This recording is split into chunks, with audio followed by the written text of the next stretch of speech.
السلام علیکم dear listeners, hope so you are doing well. Welcome to our channel. اور اب میں تانیہ کو لے کر اندر جا رہی ہوں. کوئی آ گیا تو اس کے ذمہ دار تم خود ہوگے. کال بند کرتے تانیہ کو لیے وہ اندر چلی گئی. ساتھ میں حسن اور ایمن بھی اندر آ گئے. وہ بھی سب سے مل کر گاڑی میں بیٹھ گئے. گاڑی اپنی منزل کی طرف روانہ ہو گئی اور سب حویلی سے چلے گئے. جب وہ کچن میں آیا تو سامنے ہی وہ کھڑی اپنے لیے پراٹھا بنا رہی تھی. وہ چلتا ہوا اس تک پہنچا اور کہنے لگا، منگیتر صاحبہ، اگر مجھ ناچیز کو بھی آپ کے ہاتھ کا پراٹھا کھانے کو مل جائے. وہ میر کو وہاں دیکھ کر چونک گئی. جی جی جی میں بنا دیتی ہوں، وہ اٹکتے ہوئے بولی. ایک کام کریں، آپ میرے والا لے لیں، میں اور بنا لیتی ہوں. وہ پلیٹ اٹھا کر اس میں پراٹھا نکالنے لگی. اس کے سامنے رکھے فریج سے آٹا لینے کے لیے آگے بڑھی جب میر نے اس کا ہاتھ پکڑ لیا. میر، مجھے تم سے بات کرنی ہے، مجھے تم سے کچھ پوچھنا ہے. جی پوچھیں، وہ ہاتھ چھڑاتے ہوئے بولی. دیکھو مہر، میں زیادہ لمبی چوڑی بات نہیں کروں گا. تم اس منگنی سے خوش ہو؟ اگر یہ سوال میں پوچھوں تو مہر نے اس کی طرف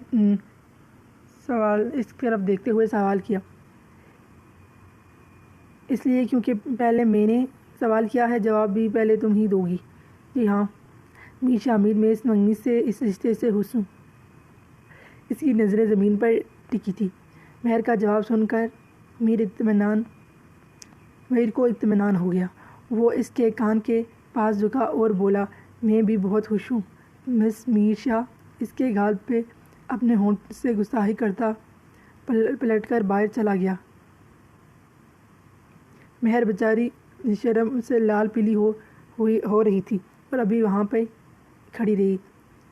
اسے میر سے اس قسم کی بے باکی کی کوئی توقع نہیں تھی. اس نے میر کو ہمیشہ سنجیدہ ہی دیکھا تھا. وہ کہاں جانتی تھی کہ اس سنجیدہ چہرے کے پیچھے کتنا کچھ چھپا ہے. وہ ناشتہ کر کے اندر آیا تو اسے ایسے ہی کھڑا پایا. اس کی موجودگی کا احساس ہوا تو شرم سے منہ دوسری طرف کر کے وہ پلیٹ وہاں رکھتے مسکراتے ہوئے چلا گیا. اس کے جانے کے بعد وہ کچن سے نکل کر سیدھا اپنے کمرے میں چلی گئی. اب بھوک تو جیسے مٹ ہی چکی تھی.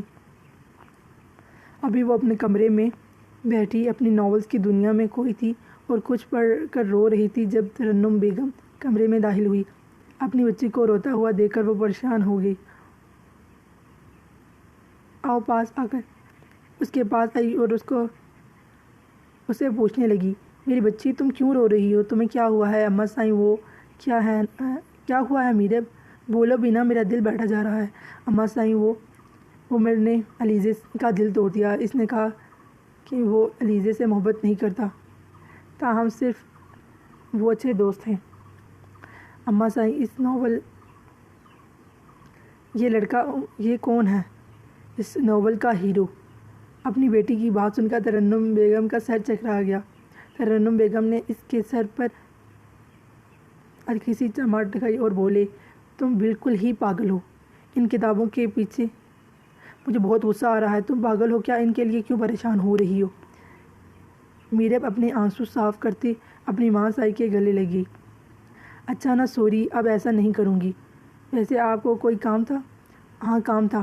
اٹھو میرے ساتھ نیچے چلو اور چل کے کاموں میں ہاتھ بٹاؤ اور کچھ کھانا پکانا بھی سیکھ لو. تمہاری پڑھائی کب کی ختم ہو گئی؟ اب گھرداری بھی سیکھ لو. کل کو مجھے تمہاری شادی بھی کرنی ہے. اچھا ٹھیک ہے اماں سائیں. چلیں دونوں ماں بیٹی نیچے چلی گئی. وہ کہتے ہیں نا کہ وقت کسی کا انتظار نہیں کرتا. وقت بس گزرتا جا رہا تھا، ایسے ہی گزرتا جا رہا تھا.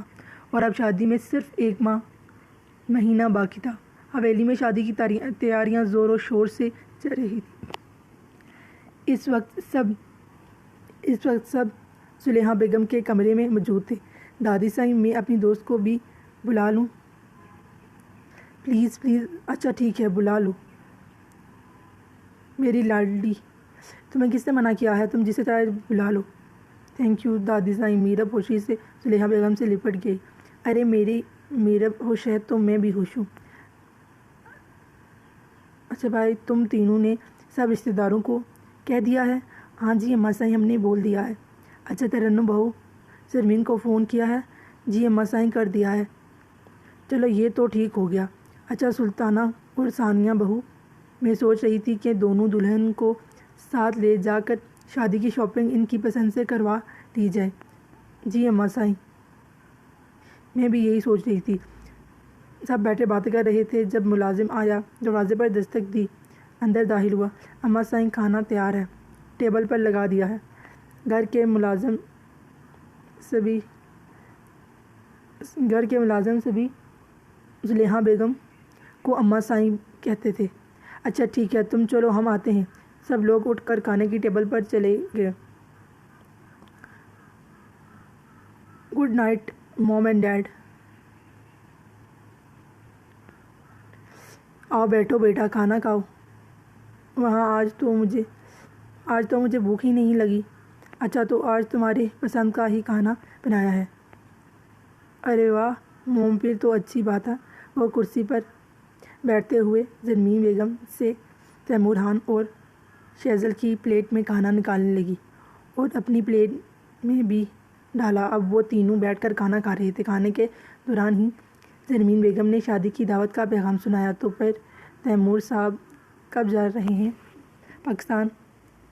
اب تو اگلے مہینے شادی ہے۔ کس کی شادی ہے؟ مہر اور میر کی، حسن اور ایمن کی۔ یہ تو بڑی اچھی خبر ہے۔ کب جانا چاہتی ہیں؟ تیمور صاحب نے زرمین بیگم سے پوچھا۔ میرا تو دل کر رہا ہے کہ ابھی چلی جاؤں، بٹ میرے خیال سے اگلے ہفتے کی ٹکٹس کروا لیتے ہیں، جب تک شیزل کا کام بھی ختم ہو جائے گا۔ تم کیا کہتے ہو شیزل بیٹا؟ جواب دو، تم ہمارے ساتھ پاکستان جاؤ گے نا؟ دونوں میاں بیوی اس کے جواب کے منتظر تھے۔ یس موم۔ زرمین بیگم کو تو اس خبر پر یقین ہی نہیں آ رہا تھا۔ وہ حیران ہو گئی۔ اس کی بات سن کے تیمور صاحب بولے کہ کیا واقعی تم جانا چاہتے ہو؟ یس ڈیڈ، اگر آپ لوگ کو کوئی اعتراض ہے تو میں نہیں چاہتا۔ ارے نہیں، ہمیں بھلا کیا اعتراض ہوگا، ہم تو بہت خوش ہیں۔ شاباش بیٹا، مجھے تم سے یہی امید تھی۔ ابھی وہ اپنے کمرے میں آیا تھا، شاور لے کر فریش ہو کے کمرے کی بالکنی میں کھڑا سوچ رہا تھا۔ میرا فلاور شام میں آ رہا ہوں پاکستان، تمہاری زندگی جہنم بنانے کے لیے۔ تمہاری زندگی جہنم بنا دوں گا۔ بہت شوق ہے نا تمہیں تھپڑ مارنے کا؟ میں وہ تھپڑ بھولا نہیں ہوں۔ وہ یہ سب سوچتے ہوئے سگریٹ کی کش لے رہا تھا۔ وہ جھولے پر بیٹھتی ناول پڑھ رہی تھی اور ساتھ اس مغربی شہزادے کے بارے میں سوچ رہی تھی۔ ترنم بیگم نے بتایا تھا کہ اگلے ہفتے تیمور صاحب لوگ آ رہے ہیں، ساتھ ہی شیزل بھی آ رہا ہے، تو اس پاگل لڑکی کی خوشی کا کوئی ٹھکانہ ہی نہ تھا۔ اب سردیوں کا موسم شروع ہو گیا تھا۔ نومبر کے درمیان کا عرصہ چل رہا تھا۔ آج وہ بہت خوش تھی۔ جب تیز ہوا کے جھونکے نے اسے واپس ہوش کی دنیا میں لایا اور اندر چلی گئی۔ اندر آئی تو سامنے ہی سلطانہ بیگم فون کے پاس کھڑی کسی سے بات کر رہی تھی۔ وہ چپ کر کے اپنے کمرے میں چلی جانے لگی۔ جب سلطانہ بیگم نے اسے روک لیا، فون بند ہو گیا تھا۔ بات سنو میرب، یہ ہاتھ میں کیا پکڑا ہے؟ کون سی کتاب تم پڑھ رہی تھی؟ کبھی کام پر بھی دھیان دے دیا کرو، گھرداری سیکھ لو، ہر وقت بس یہ کتابیں اور موبائل لیے بیٹھی رہتی ہو۔ تائی صاحب، میں کھانا بنانا سیکھ رہی ہوں اور کافی کچھ بنانا سیکھ بھی لیا ہے۔ سلطانہ بیگم اسے باتیں سنا رہی تھی۔ اس سے پہلے وہ کچھ اور بولتی، شاہ دلاور وہاں آ گئے۔ انہوں نے سب سن لیا۔ بس بڑی بہو، آپ میری بیٹی سے اس طرح بات کر رہی ہیں؟ اماں صاحب کے بعد آپ ہی اس حویلی کی بڑی ہیں، تو آپ آئندہ خیال رکھیے گا کہ میری بیٹی سے اس طرح بات نہ کریں۔ میں آپ کی بہت عزت کرتا ہوں، ورنہ میں بھول جاؤں گا کہ آپ میری بڑی ہیں۔ دلاور شاہ میرب کو لے کر وہاں سے چلے گئے۔ ابھی سب ڈائننگ ٹیبل پر بیٹھے کھانا کھا رہے تھے جب سلطانہ بیگم نے بتایا کہ رضوانہ کا فون آیا تھا۔ صبح وہ لوگ آ رہے ہیں اور سب مل کر شاپنگ پر جائیں گے۔ دونوں دلہنیں اپنی پسند کے کپڑے لیں گی۔ حسن کے من کی تو کلیاں کھل گئی تھی۔ ایمن جو آ رہی تھی۔ کھانا کھانے کے بعد سب لوگ اپنے اپنے کمرے میں چلے گئے۔ اگلی صبح سب بیٹھے ناشتہ کر رہے تھے جب گاڑی کے رکنے کی آواز آئی۔ رضوانہ پھپھو لوگ آئے تھے۔ السلام علیکم، کیا حال ہے سب کا؟ وعلیکم السلام، آؤ بیٹھو ناشتہ کرو۔ سب نے مل کر ناشتہ کیا اور ناشتہ کرنے کے بعد سب لوگ شادی کی شاپنگ کے لیے صالح شاہ، علی شاہ اور زلیحہ اور ذوالفقار شاہ نہیں گئے۔ دلاور شاہ ویسے ہی ڈیرے پر تھے۔ وہ آفس روم میں بیٹھا اپنا کام کر رہا تھا جب دانش اس کے روم میں آیا۔ ہاں برو کیسا ہے؟ وہ کرسی کے سیدھے بیٹھ گیا۔ اس نے لیپ ٹاپ بند کر کے سائڈ میں رکھا۔ میں ٹھیک ہوں، تم کیسا ہے؟ اور آج بڑا خوش لگ رہا ہے، کسی لڑکی نے پرپوز تو نہیں کر دیا تجھے؟ اس کی بات سن کر دانش کہا لگا کر ہنسا۔ ارے نہیں یار، جب سے اس جنی نے دھوکہ دیا ہے میرا تو دل ہی بھر گیا ہے لڑکیوں سے۔ ہر لڑکی مجھے بے وفا لگتی ہے۔ اچھا بس زیادہ ڈرامے بازی مت کر۔ ابھی وہ بات کر ہی رہا تھا کہ سیجل کی سیکرٹری فائل لے کر روم میں آئی۔ اچھا گڈ مارننگ سر۔ کیا کام ہے؟ سر یہ شیئر گروپ کے آفس انسٹرکشنز کی فائل پر سگنیچر چاہیے تھے آپ کے۔ سیجل نے سگنیچر کیے۔ Thank you sir. Hi beautiful got some time. Danish کے اندر کا کیڑا مچلا۔ ایکسکیوز می اسٹوپڈ ایڈیٹ، وہ کہتے ہوئے باہر نکلی۔ سیجل نے اسے گوری سے نوازا۔ تم کہہ رہے تھے کہ تمہارا دل بھر گیا ہے، اور یہ سب کیا حرکت تھی؟ بات بھولو کہ تم اسی آفس میں کام کرتے ہو، کچھ تو شرم کرو۔ برو جس نے شرم کی اس کے پھوٹے کرم۔ تمہارا کچھ نہیں ہو سکتا دانش۔ مرنے کے بعد تم جہنم میں بیٹھ کر یہی کہو گے، یار ابلیس کی بچی چکر، آفت ہے یار آفت۔ سیجل کی بات سن کر دانش کا کہا پورے کمرے میں گونجا۔ اچھا یار چھوڑ یہ سب، جو بات کرنے آیا تھا اس کا تو دھیان ہی نہیں رہا۔ ہاں بول، کیا بات ہے؟ میں تم لوگوں کے ساتھ پاکستان جا رہا ہوں۔ ہاں یار میرے ابا کی کال آئی تھی، انہوں نے مجھے پاکستان آنے کی اجازت دے دی ہے۔ یہ تو بہت اچھی بات ہے۔ ہاں بالکل، اب میں تمہارے ساتھ ہی جاؤں گا۔ ویسے کب تک جانا ہے تم سب لوگوں کا؟ ہم تو کل ہی جا رہے ہیں۔ اپنے ساتھ میرا بھی ٹکٹ کروا لینا۔ اوکے کروا دوں گا۔ تھینک یو یار۔ اب وہ کمرے سے باہر چلا گیا۔ ابھی وہ سب لوگ رات کو دیر سے واپس آئے تھے۔ آتے 11 بج چکے تھے۔ کھانا بھی انہوں نے راستے ہی میں ہی کھا لیا تھا۔ رضوانہ پھپھو لوگ بھی وہیں سے واپس اپنے گھر چلے گئے تھے۔ دونوں لڑکوں نے ساری شاپنگ بیگ اٹھائے ہوئے تھے۔ حویلی میں داخل ہوئے تو ہال میں بڑے صوفے کے پاس پہنچتے ہی دونوں نے بیگ زمین پر رکھے اور گرنے کے انداز میں صوفے پر بیٹھے۔ دلاور شاہ اور زلیحہ بیگم بھی وہیں بیٹھے تھے۔ سب لوگ آ کر بیٹھ گئے۔ ملازمہ نے جلدی سے پانی لے آئی اور سب کو پانی پیش کیا۔ اف کتنا گھماتی ہو تم لڑکیاں، مجال ہے جو ایک دکان سے کچھ پسند آ جائے۔ حسن بیچارہ رونی شکل بنا کر بولا۔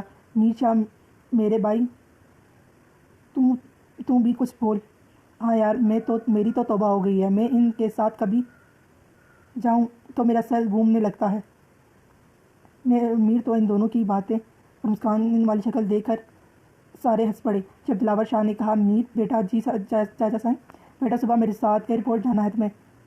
ایئرپورٹ والی بات سن کے سب حیران ہو کے ان کی طرف دیکھنے لگے۔ ایئرپورٹ کیوں؟ جی اماں سائیں، وہ صبح تیمور صاحب آ رہے ہیں اس لیے۔ اچھا یہ تو اچھی بات ہے کہ وہ لوگ پہلے ہی آ رہے ہیں، کافی سالوں بعد آئیں گے۔ جی اماں سائیں۔ چلو سارے لوگ اب اٹھو۔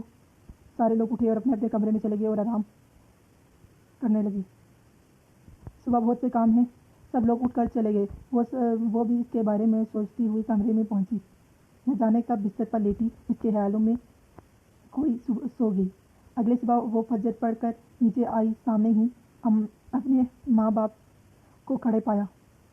سیدھا ان کے پاس آئی۔ السلام علیکم اماں سائیں، ابا سائیں۔ وعلیکم السلام۔ اپنی بیٹی کے سر پر ہاتھ رکھتے دلاور شاہ بولے خوش ہو رہے تھے۔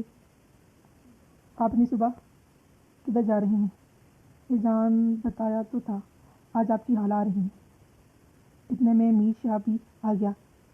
آ جائیں چچا سائیں، میں نے گاڑی نکال لی ہے۔ چلو بیٹا، اللہ حافظ۔ بیگم صاحبہ کی امان میں دونوں وہاں سے چلے گئے۔ اب تم کدھر جا رہی ہو؟ اپنے کمرے میں جا رہی ہوں۔ اچھا ٹھیک ہے، جا کر سو جانا، اپنی کتابیں لے کر بیٹھ نہ جانا۔ اچھا اماں سائیں، مگر وہ ناول کی دیوانی لڑکی کہاں سننے والی تھی؟ کمرے میں آتے ہی ناول لیا، بیڈ پر اوندے منہ لیٹ گئی اور اپنے دنیا میں کھو گئی۔ زلیحہ بیگم فجر پڑھ کے قرآن کی تلاوت کر کے اپنے کمرے سے باہر نکلی اور ملازمہ کو بلاؤ، جاؤ تینوں بہوؤں کو ان کے کمروں سے بلا کر لاؤ۔ ٹھیک 15 منٹ بعد وہ تینوں ہال میں موجود تھی۔ اماں سائیں کے پاس آ کر بیٹھ گئی۔ تم لوگوں کو پتہ ہے نا آج سرمین لوگ آ رہے ہیں، کوئی اچھے سے ناشتے کا انتظام کرو اور سرمین سے اور ملازمہ سے کہو اوپر والے دونوں کمرے اچھے سے صاف کریں، نئی بیڈ شیٹ نئے پردے بھی لگائے۔ جی اماں سائیں، جیسا آپ کہیں۔ سلطانہ اور ثانیہ بیگم ملازم وہاں کے ساتھ کچن میں چلی گئی۔ ترنم بیگم دونوں ملازموں کو لے کر کمرے کی صفائی کرنے لگی۔ ابھی وہ اپنے کمرے میں موجود آئینے کے سامنے کھڑا لائٹ سا میک اپ کیا تھا۔ آج اس نے لائٹ پرپل کلر کی گھٹنوں تک آتی فراک پہنی تھی، ساتھ میں میچنگ کوسا پہنا تھا۔ بالوں کو بڑی ہی حفاظت سے سائڈ چوٹی کر کر باندھا تھا۔ کانوں میں چھوٹے ٹاپس پہنے تھے۔ ابھی وہ تیار ہو ہی رہی تھی جب دروازے پر دستک ہوئی۔ ملازمہ اندر آئی۔ میرے بیبی، آپ کو اماں سائیں نیچے بلا رہی ہیں۔ ٹھیک ہے، تم چلو، میں آتی ہوں۔ ملازمہ وہاں سے چلی گئی۔ میرب نے جلدی سے لپسٹک لگائی اور نیچے چلی گئی۔ صبح بخیر دادی سائیں۔ صبح بخیر میری بچی، آؤ بیٹھو۔ دادی سائیں، اماں سائیں کدھر ہیں؟ وہ ملازموں کو لے کر اوپر کے کمروں کی صفائی کر رہی ہے۔ ٹھیک ہے۔ اتنے میں میر اور حسن بھی آئے۔ میر اور حسن بھی آ گئے تھے۔ ارے کیا خوشبو آ رہی ہے کچن سے، لگتا ہے آج تو بہت اچھا ناشتہ ہوگا۔ کھانے کی خوشبو سے حسن کی بھوک اور بھی بڑھ گئی تھی۔ ابھی صبر کرو، مہمان آ جائیں تو پھر ساتھ مل کر ناشتہ کرتے ہیں۔ ناشتہ تیار ہو گیا تھا۔ سلطانہ بیگم اور ثانیہ بیگم کچن سے نکل کر ادھر ہال میں بیٹھ گئی تھی۔ ترنم بیگم بھی آ گئی تھی۔ سب بیٹھے باتیں کر رہے تھے جب گاڑی کے رکنے کی آواز آئی۔ سب لوگ اٹھ کر دروازے کی طرف چلے گئے۔ گاڑی میں سے تیمور صاحب اور زرمین بیگم نکلے۔ تیمور صاحب اور زرمین بیگم زلیخا بیگم سے ملے۔ السلام اماں سائیں، کیسی ہیں؟ وعلیکم السلام۔ ٹھیک ہوں، میں ٹھیک ہوں بیٹا، تم لوگ کیسے ہو؟ ہم بھی ٹھیک ہیں، اللہ کا شکر۔ پھر باری باری سب سے ملے۔ کیسی ہو میری بچی؟ میں ٹھیک ہوں خالہ جان، ماشاء اللہ کتنی پیاری ہو گئی ہے میری بچی۔ شکریہ خالہ جان۔ پھر اماں سائیں نے مجھے، بیٹا صرف تم دونوں آئے ہو؟ شہزل بیٹا نہیں آیا؟ جی اماں سائیں، وہ آیا ہے، اصل میں اس کا دوست بھی ہمارے ساتھ آیا ہے۔ اس کے گھر بھی ادھر گاؤں میں ہی ہے، اس لیے وہ میر کے ساتھ اسے چھوڑنے کے لیے گیا ہے۔ اچھا ٹھیک ہے، چلو اندر چلیں، باقی باتیں اندر جا کر۔ جی چلیں۔ سب لوگ اندر ہال میں بیٹھ گئے۔ زلیخا بیگم نے ملازموں کو ناشتہ لگانے کا کہا۔ 15 منٹ بعد وہ دونوں بھی آ گئے تھے۔ السلام علیکم، اس نے سلام کیا۔ سب نے پیچھے مڑ کر دیکھا۔ وعلیکم السلام بیٹا۔ ترنم بیگم نے اسے اپنے سینے سے لگایا۔